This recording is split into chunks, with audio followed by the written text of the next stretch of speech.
na eh. Go. Saan ka ngayon?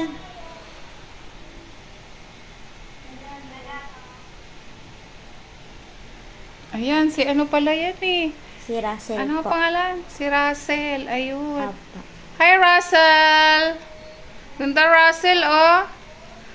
Kailan uwi nyo? Malapit na daw? Malapit na inyong uwi? Ha? Malapit na daw. Ay, wow, malapit na. Ano? Malapit na pala eh. Kayong dalawa, ano? Eh, malapit na daw umuwi. Hindi. Excited na, oh. Ilang araw na lang daw, pauwi na. Ayan. Sana makasama ka namin dito sa bahay. Para apat tayo. Kaya nga. Ayan, kausap nila si Russell. Ayan, malapit na daw umuwi. Ayan. Sabi mo, susunduin ka namin sa airport, sabi mo. Susunduin ka namin sa airport pag ano na.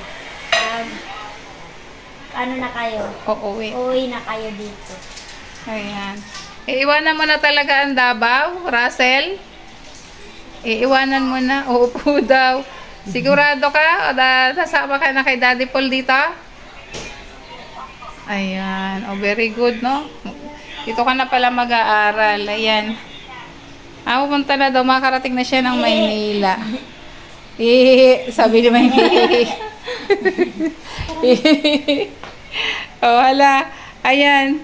Magkakausap na. Kakasama na nila si Russell. O, sige na. Bye-bye. Bye-bye!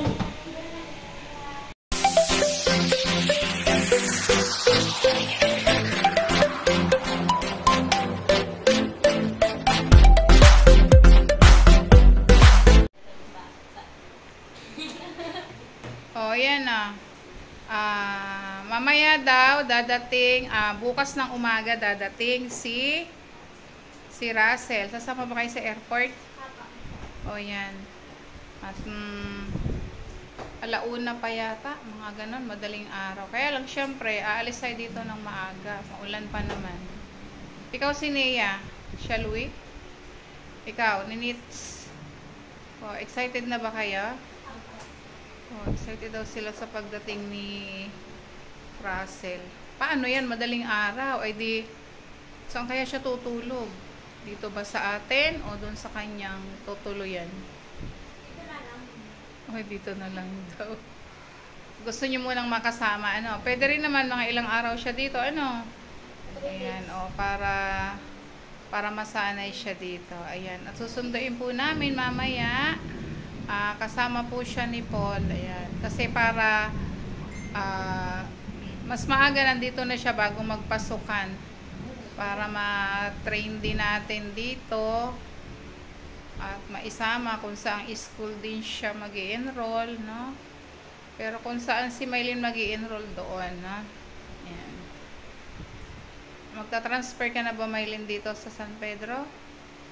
Hindi. Ayaw mo? Gusto pa rin niya din daw dun sa dati. O, edi... Sa bagay kasi panibago na namang adjustment doon. Ano, sige. At mag-aral kayong mabuti. Ano, at least may kasabay ka naman na, ano, wag kasi, ano pala kayo, ano, grade level, si, ano, grade 8 din. O, edi, sakto. Magkaedad daw kayo, sabi ni Paul. Ayan. O, ayan po, o. Madilim pa talaga po, kami ay papunta na ng airport. Maylin, ano? Nakatulog ba kayo? Parang hindi nakatulog to mga pag-iintay kay Russell, Oh. Yan po, at paalis na kami. Naayos na ang sasakyan. Oh, yan po, at papunta na po kami ng airport. Malapit na po. Yan po, ang Tres Marias, nandyan sa likod, parang nakakatulog na. Kasi hindi po sila makatulog dun sa bahay. Excited na daw sila sa pagdating ni Russell.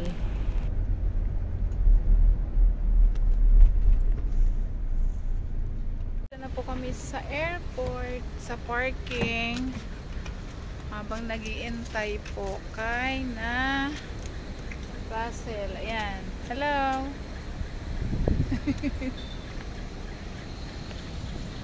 Tara. Magkakape muna kami. Habang nag-iintay. Ayan, ngayon po ay na oras na. Umaga na. Alas 12 na. Ayan. At least wala namang ulan po. At kami ay papunta. Nandun daw si Tito Hearn sa may kapihan. Siya yung aming driver. 24 doon. Ito may 24/7. Okay lang ikot.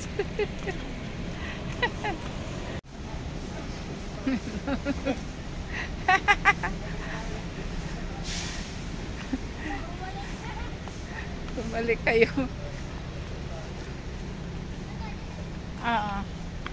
Ayan, magkakape daw po muna kami habang nag-iintay. Ayun na yung Tres Marias. Talagang hindi sila natulog. At iniintay nila si Russell at si Daddy Paul.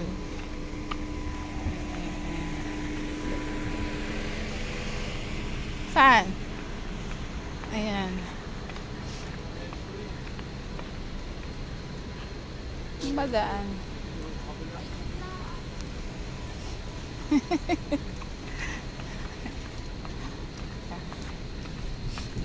Punta kami sa ano, pero medyo parang nagbabadya yung ulan.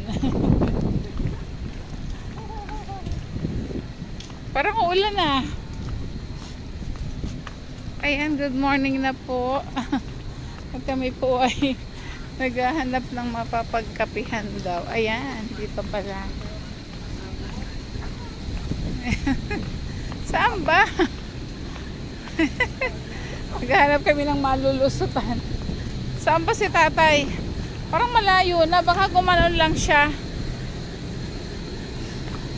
Ayan po, good morning na. Andito na po kami sa airport. Ha? 24/7? Saan ba yun? Iba ka doon pa rin sa loob. Ha? Dito natin paano eh. Tumakan na lang yan. Parang dire-diretso eh. Magkakape muna yung Tres Marias dito habang nag-iintay po kami. At abangan po. Kaya ba, alabangan nyo na lang po yung mga update natin, no? Kay Tito Hearn's TV po. Ayan. Mamaya. Ayan. Thank you po. Thank you po for watching. Waiting pa po kami kay Russell. Ayan. Si Marimar, o yun, no? Oh, so ba naman ako kaya yung bulaklak ng ano, champaka? Tagas, may bulaklak po. Ano, uulan. Naku, pag umulan. Ayan, dagi-dagi sa'yo pa. Ayan. Ayan pala. Ay, Nea, si Russell. Ayan.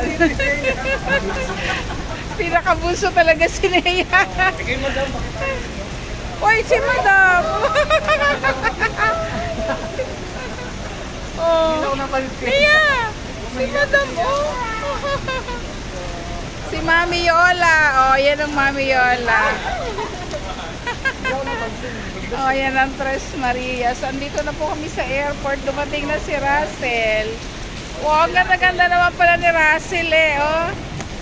Oh. Ayan na. Magkakilala na daw kayo sa ano, sa Facebook lang.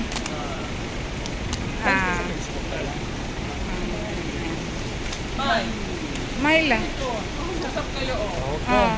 Ngayon na sila tagal. Nakita na sila. Ayan, si Marimar.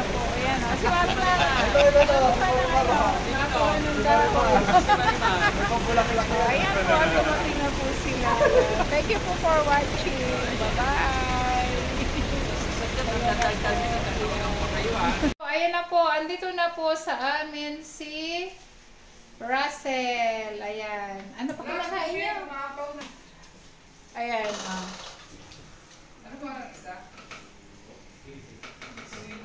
Sweetie lalaki? Ayan, kumakain po sila ng ice candy. Masarap ba yung ice candy ko? O ikaw, Russell, masarap ba? O, ano yan? Purong mangga yan. Hindi yan flavoring. Mangga yan kasi marami kaming mangga nung nakaraang galing Mindoro.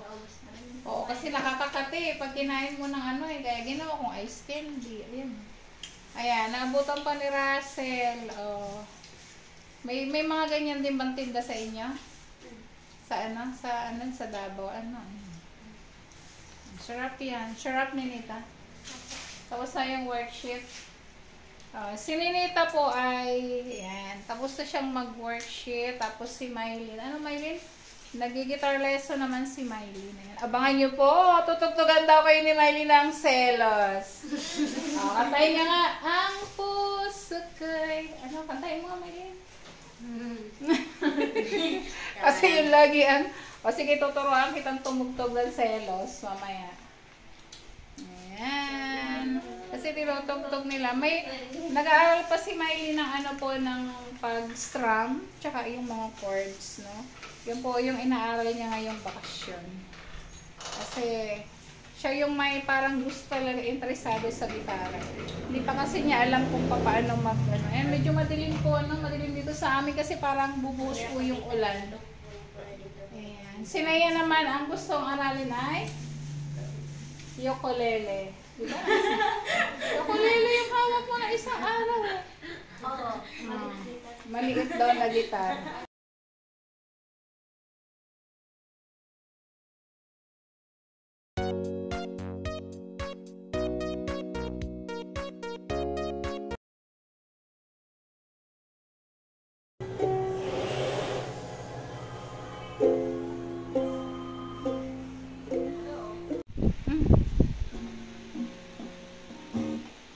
Maraming salamat po. Nag-guitar lesson po ako ngayon. Tinuturuan po ako ni nanay. Ayan po, at ito naman po si Nita. Nagpa-follow up po tayo sa kanyang lesson po sa Common. Ayan, maraming salamat po sa inyong lahat sa patuloy ninyo pong pagsuporta po sa buong PB team at sa Tres Maria.